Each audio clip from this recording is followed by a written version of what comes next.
भागते जा रही है। तो नेपाल कह रहा है कि भैया हमारा जमीनिए कब्जे आ रहा है, हमारा पूरा जमीन कब्जे आ रहा है।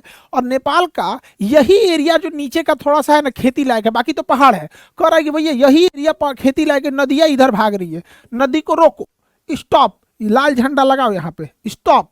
नदियाँ नहीं रुक रही है, धड़ाधड़ इधर भाग रही है। इससे नेपाल की जमीन कम होती जा रही है और भारत की जमीन ज्यादा होती जा रही है। और यहीं पे एक विवाद आता है, चंपारण जिला में एक जगह है सुस्ता जिला। तो इसमें क्या विवाद हो गया समझिए ध्यान से। 1816 के इसी सुगौली की संधि में सुस्ता भूमि विवाद क्या था कि इस नदी के नारायणी नदी हो गया, इसे वो लोग नारायणी नदी कहते हैं और हम लोग जीप और गंडक कहते हैं। तो नेपाल के लोग नारायणी नदी कहेंगे, हम लोग उसे गंडक नदी कहेंगे।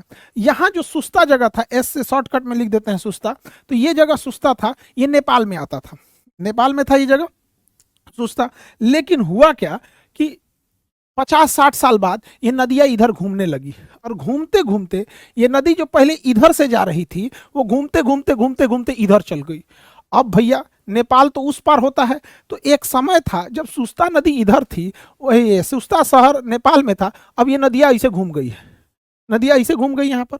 अब जब नदी ऐसे घूम गई तो सुस्ता वाला जगह आ गया भारत में। अब भारत का कहना है कि भाई तुम नदी उस पार ना हो, तू नेपाल कर नदियां घूम गई तो हम क्या करें यहाँ पे। भाई ये भी बात गड़बड़ है, जबकि सुस्ता जगह बहुत अच्छा खेती के लिए है यहाँ पर।